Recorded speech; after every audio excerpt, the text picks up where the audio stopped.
Johnny here. So Mumbai. Your experience of Mumbai depends largely on how well you can handle the heat, humidity, hassle, traffic, fumes, relentless crowds and poverty of India's most dynamic westernised city.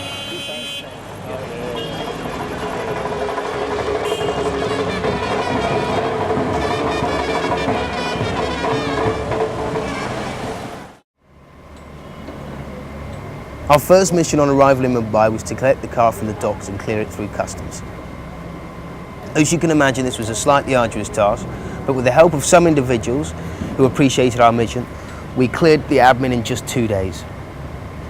The next task was to find the car amongst the 5,000 containers.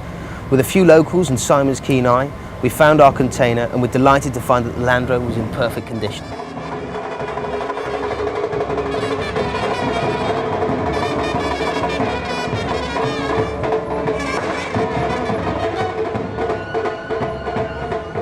So the next few days were truly hectic, travelling all over this vast city, running from meeting to meeting, visiting radio stations and journalists.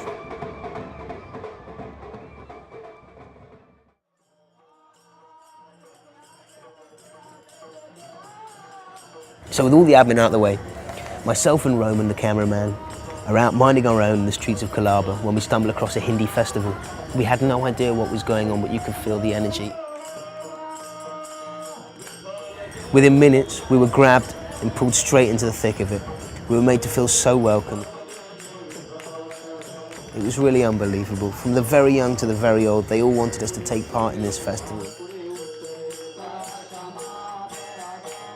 After an hour of dancing, spinning, jumping, sweating, the celebration came to an end and we were all asked to join our new friends for the closing ceremony and a delicious meal. We really felt a deep connection with these people. It was truly magical. Just the medicine we needed. It had been such a hectic few days and it was really uplifted us and sorted us out. And for the first time being in India, we felt, yeah, back on form really.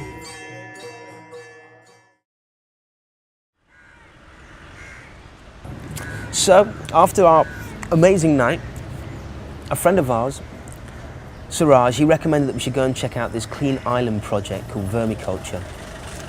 And we were lucky enough to get a guided tour by Shanta Chatterjee, and she's the founder of the project. I could do it in the next couple of days. Shanta is one of life's doers. She had a really grounding presence and it only added to an already incredible 24 hours. Vermiculture is an amazing program. It started in 2000 and they have created a really beautiful oasis in the heart of Mumbai at a sewage recycling plant. It's hard to believe that just 8 years ago, this stretch of land only had 15 trees. Now they're processing 5 tons of organic waste per day, and it continues to flourish. As a thank you, the next day to Shanta, Simon went back down to the Clean Air Project, and we left a token of our appreciation.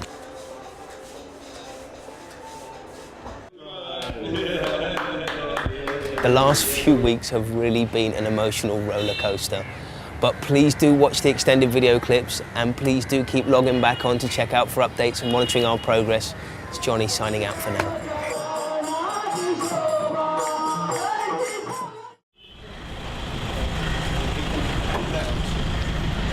Okay, by control.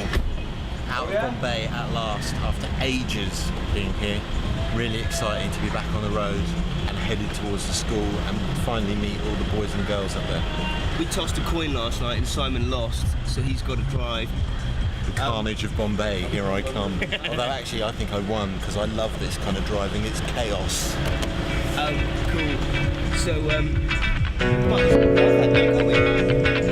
good luck. Good luck, Good drive. and good journey. Thanks, you too. Okay, bye-bye. Well, bless you. I'll tell you a secret. I took a bad hit. You left me reeling, and now I've got to admit I did it.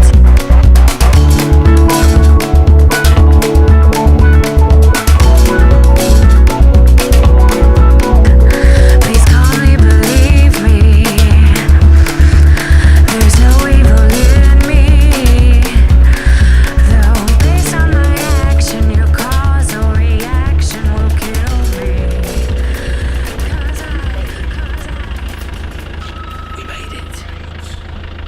know where we are actually. We're a wine vineyard. And apparently it's about music. Met someone last night, they said come along. How long have we been on the road? 5, 6 hours? What a drive though, the most amazing drive.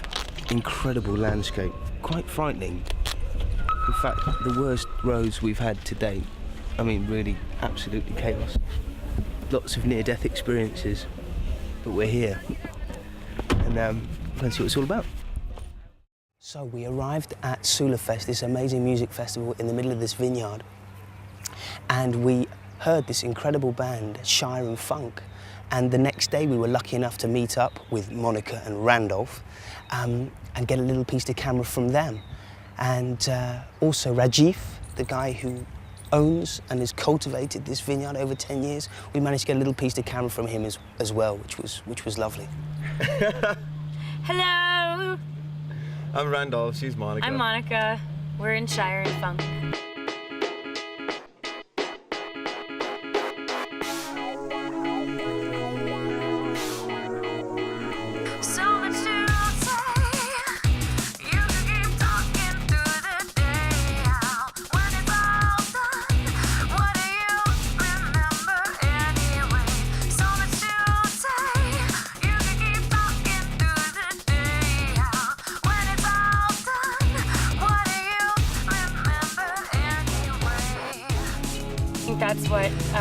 That's what Roman and Simon and Johnny are doing, is they're proving exactly that you can be connected to people without ever, making that phone call and making plans. No, you can just connect with the life source and go out there and do something great for your fellow humankind with the least effort and the most love.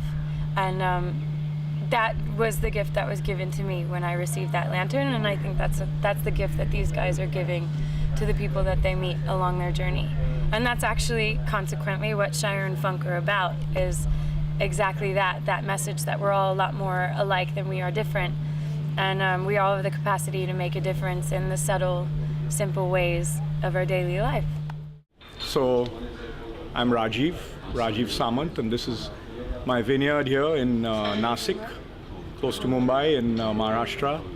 And this is Sula, and this is a vineyard that I set up about 10 years ago. And it's been a fabulous journey. Fantastic to have Johnny and all of you land up here. Wishing you all the best of luck. I'm going to be having a glass of wine every day, thinking about you, driving up to Dharamsala. It's a fantastic journey that you've undertaken, and best of luck.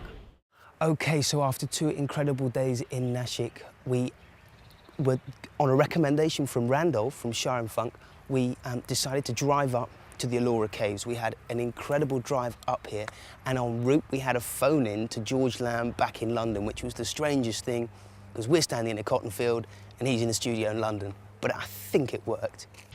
You guys driving to India to raise money it's called the goodkarmadrive.org. You can go on there, log on, you can pledge money, and you're going to build a school at this place, St Mary's, right? That's it, St Mary's in Himachal Pradesh, up in the Himalayas. It's, St Mary's, for those who don't know, St Mary's is a school that's run by a nun, isn't she? Or Sister Celia, the one and only. She started the school in '98 with just 4 kids. Now she's got 400 children, but she can only teach them till they're 15. That's why we're in a Land Rover driving across 17 countries to get up to go and see her to raise some money and secure the future. So we arrived here late last night, under darkness here at the Allura Caves, and we woke up to find monkeys climbing all over our Land Rover, using it as a bit of a climbing frame.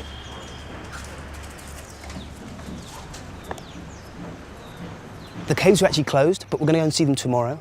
But as we get ever closer to St Mary's, I urge you to keep coming back and keep checking on the website and watching our updates and doing anything you can to help us reach our target and find that money for Sister Celia.